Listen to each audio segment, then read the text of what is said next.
Yo, what's up, everybody? I see a lot of my favorite content creators doing this, so I decided to join in and just like keep you guys updated on the game and read the patch notes out loud and come up with my own thoughts of the patches and what I think about the game. Reading this here, we have Dredge as our first killer update. It's a minor update, aka a buff. Increased movement speed while charging Rain of Darkness to 3.8 meters was 3.68 meters. So basically, what that means is that when he's channeling his Rain of Darkness, like his anti loop, he can gain a little bit more distance over you, which could be pretty strong in certain situations. But Dredge is not a strong killer to begin with, so it's nothing too extreme. I think he needed this. Definitely, he needs a buff because his pick rate is really bad, and I feel like there's better anti loop killers out there that you can pick. Even though he's not exactly an anti loop, he can be played as one. It's his only really counter to pallets. So yeah, I think this is a good change for him. Next on the list, we got increased teleport speed outside of Nightfall to 19 meters, was 12 meters. Now this is actually huge because a lot of people complained about his teleport speed. So people who were complaining about that, I bet they're extremely happy because his teleport did seem slow, especially compared to people like Unknown and Unreal. His teleport was probably one of the slowest in the game, so now they boost up his speed so he can get to point A, point B a lot faster. Next, we got reduced teleport cooldown outside of Nightfall to 10 seconds, was 12 seconds. Now, that extra 2 seconds reducted is actually huge because people don't realize how much time go by in the game. 2 seconds, I consider to be a pretty good buff because 2 seconds can determine a gem being repaired, a heal being popped off, like literally anything like that could happen in the game in 2 seconds. So that's a pretty good buff. Next, we got increased time to break out of a locked locker to 2.25 seconds with 3 seconds. That's pretty cool. Locked lockers will still counter his ability and it will still give you time to get distance between him and you. So it's not that significant, but it's a quality of life change for sure. Next, we got increased charge rate of Nightfall meter to 1 charge per second per injured survivor with 0.75 seconds. Now, I don't know about that change. He already has add-ons to make Nightfall happen pretty often throughout the game. So now that those add-ons stacked with the change that he's getting is going to be Nightfall like a lot throughout the game. Which I guess is okay because he's kind of a weak killer, but I'm indifferent about that change. I'm not sure about that one. Now this change I will 100% agree with because he was way too loud. This one says reduce volume of the Dredge sound effects to make it harder to detect. Now, this made him extremely hard to play him stealth because whenever you were in Nightfall or you were just like looping Shaq, for example, and he's undetectable by Unforeseen, for example, you can literally hear where he's going at all times and then you could just double back when you need to. This was a huge problem with Dredge, and I think a lot of people think he's bad because you can just hear him coming more than any other killer in the game. So reducing his volume will actually make him a lot more viable in situations where you're looping Shaq or you're trying to do like a stealth build or just general Nightfall and like his power in general. This will make him a lot more harder to detect, and I 100% agree with this. And then the next one just says adjust silver add-ons. We don't know what those add-ons are, but that's why the PTB is there. We can see his add-ons when they release the PTB. So for the next killer, we got the Doctor. Interesting. Minor update. New. Reduce static blast cooldown to 30 seconds if no survivors are in the range. Now, I don't play Doctor, but it sounds like to me this is a buff because what it sounds like is that if he misses his blast and there's no people in his radius, it's more forgiving because now it's like, okay, you miss. So in the next 30 seconds, you can try again. Though I could be wrong, I don't know what his current cooldown is, but it sounds like to me that if he misses, he gets a cooldown reduction. Next one is change. Reduce static blast cooldown to 45 seconds if a survivor's in the range. So I was right about my theory on the first one. So if you do hit the survivors, you get a 45 second. If you don't, then you get a 30 seconds, which makes sense. Next one is change. Increase movement speed while charging static blast to 2.99 meters was 1.116 meters. This is pretty huge because he can cover a lot of distance while charging his static blast. So like for example, if a survivor is running away from his terror radius to get away from the blast, he can probably like clutch it and walk towards that area and catch survivors in his blast because he's a lot more faster, which is kind of a good change. It's a huge change for doctors. It's an annoying change for survivors. Last one is adjusted static blast cooldown add-ons accordingly. Oh, so they probably nerfed his static blast cooldowns, I would assume, because now it seems like it's a lot better in general. So they want to like tune it down so you don't spam it. That's what it seems like to me. And just so you guys know, static blast is the big blast he does. It's not the cone one. The cone one is shock therapy.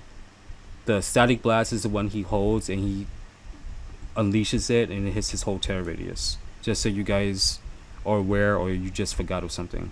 Next up, we got the Nemesis. Minor update. Change. Requirement for reaching mutation rate 2 has been reduced to 5 contamination points with 6. Oh. 5 instead of 6. That's he'll get his power, his full power early. So a good Nemesis would be really annoying to go against because a really good Nemesis will always like land his whips. So the faster he can get his tier 3 up, the more dangerous it will be for you and the survivors. So that's a good update for Nemesis mains. It's going to be kind of annoying to deal with on Survivor. Next up, we got change. Increase hinder penalty duration when infecting the survivor to 2 seconds with 0.25 seconds. Wait a minute. So he now hinders survivors longer than the clown does when he throws his bottles. That's I don't know if that should be I don't know if that should go live. Why is the Nemesis hindering survivors longer than the clown hinders you? When that's the whole point of clown's power, is to hinder you so he can catch up and hit you. I don't know if that's a good change. I don't agree with that. And the next one is just adjusted Liquor Tongue and Marvin's Blood add-ons. They were going somewhere with the first one for the requirement. The second one, I have no idea what they're thinking about. That makes Clown feel like a little bit more insignificant in the meta. But we'll see how that works. Next up is the Survivor perk Blast Mine. Minor update. Change. Reduce activation requirement to 40% driven repairs with 50%. And they're basically doing this with Wiretap as well. However, Chemical Trap got a pretty nice change. It says, change. Reduce activation requirement to 20% driven repairs with 50%. That's a huge change. And they also have reduced trap duration to 40, 50, 60 seconds was 100, 110, 120 seconds. I agree with this. You can use it more often, but it expires quicker. That's completely fine. As long as you get to use your perk a lot more frequently in the match, I 100% agree that Chemical Trap needed this change. Next up, we got Mirrored Illusion. Reduce activation requirement to 20% generate progress. So basically, it got the Chemical Trap treatment. Next up, we got Dance With Me. Same treatment as Chemical Trap is 20 seconds. Deception, same treatment, 20 seconds. Diversion, same treatment, 20 seconds. I agree with all of these changes because it didn't feel too good to use these like fun meme perks and you have to wait like 60 seconds just to use it again. I think that was dumb. These perks aren't strong. They're meant to be fun. They're meant to trick the killer.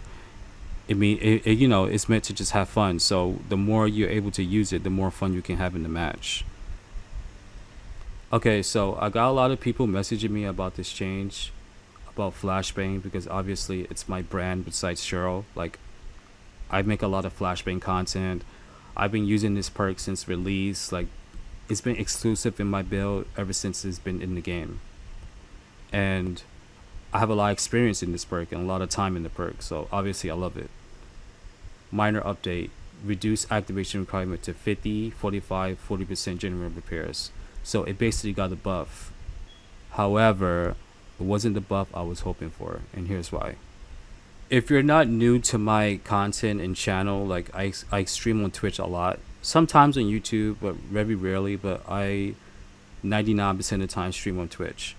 And if you see me live, you see why I think this change is not going to be significant, because most of the time I'm the one being chased by the killer. And for some random reason, I guess because I'm P100 or I'm a streamer or whatever their case, they hate Cheryl or whatever. I don't know. They killers seem to stick on me until the end of time. Like they do not drop chase, and they will throw the game just to kill me. And that happens quite often in my streams. Like it's not exaggeration. It happens a lot in my streams. So then when I'm running flashbang, you can't sit on the gen for even 40% progress. You can't even sit on a gen for 20% progress.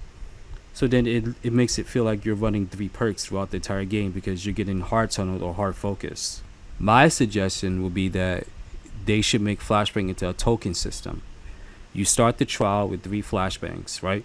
So you don't need to sit on the gym for X amount of time. You can just get in the locker, craft it.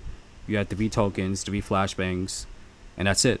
And if you want to regain your tokens, you should complete a generator. Like complete a whole generator to get a token back.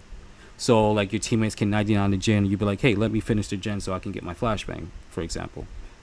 That's how you get your tokens back. I think that's a better healthy mechanic for flashbang because then it will prevent people from not be able to use it because they're getting chased constantly throughout the match. And I feel like it should show auras of all the lockers in a 7 meter radius. So you know where to go if you're close to a locker so you can immediately craft your flashbang for newer players. That's my suggestion for a rework/change. Not making it to 40% progress because sometimes you can't even get 40% off a gen because killers are hard focusing you. But enough about flashbang. I can talk about that perk for hours. Let's move on. Prestige, minor update. Removed. Prestige levels are no longer shown in the pre-game lobby. This I've been waiting for since prestiges have been in the game. There's no reason why you should show your prestige level to killers that are really weird and they like hard focus P100s because P100 is supposed to be a thing to show that you're dedicated to your character, that you 100% exclusively main that character, or like you main multiple characters. It shouldn't be, hey, tunnel me achievement. Like that's not a good reward to have when you're P100 somebody, and that's mostly the treatment you get when a killer see you. They either hard tunnel you or they dodge you, and that's not a good feeling because you just want to get in the game and play your favorite character in the game. So now the prestiges will be hitting in the pregame lobby, and it will be shown after the game. So like your achievement won't be for nothing. You people will still see that you're dedicated to your character. It's just after the game. So that would prevent a lot of harassment, tunneling, and like weird behavior from both sides on killer and survivor. I 1000% agree with this. On to the next one, hook stages, minor update. Change, increased duration of hook phases to 70 seconds with 60 seconds. Okay, let's read the dev note on this one. Some time ago, the total repair time of generators was increased. For the most part, this was a positive change, though it had the side effect of making camping more effective. Focusing on repairs was the best way the other survivors could counter camping, but with the repair time taking longer, the survivors aren't able to get as much done before the hooked survivor was sacrificed. To combat this, we are increasing the duration of each hook phase to 70 seconds. This will allow a lot more time for survivors to repair if the killer chooses to camp the hooked survivor. Now, in my opinion, this was a very dangerous thing to change. However, since the survivor player base are not that great at the game, it's an overall good change. It's a healthy change. Because a group of 4 survivors who are like really good at the game, like 6,000 hours plus, whatever, they will know how to counter camping and get gens done and get their friend out and have a 4-man out. They know how to do that. However, like I said, the player base of survivors aren't that great, so this will give actually time for survivors to do things and come up with a plan to get their friend, or if they choose to not get their friend, they can like sit on gens and counter that. So this was a good change overall, but they need to be careful doing things like this when the survivor player base somehow gets like better, like overall better at the game, because if they're making changes like this, then the game would be too easy for survivors. Next one is scratch marks. They just made it more invisible, which is a W. And last one, we got a mid-witch change. Removed breakable walls in the bathrooms. Wait a minute. Dev note. Navigating the map could be difficult for those who don't have it memorized. To make it easier to get between floors, we've removed the breakable walls which previously blocked the path between the floors in the bathrooms to improve the vertical mobility.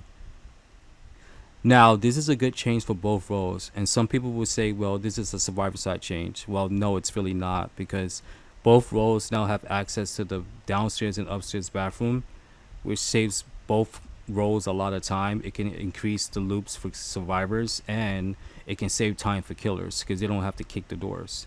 And actually, it buffs stealth killers because most of the time there's a gen upstairs in that piano room next to the bathroom.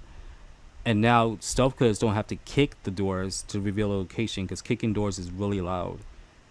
Stealth killers can now go up that stairs or that pathway and stalk survivors or yoink survivors or hit survivors. So now it just indirectly buffs stealth killers, but it also helps survivors navigate around the map. So overall, it's a good change for both roles. Change altered layout of hallways to reduce long range visibility. Change added objects near exit gates to reduce visibility.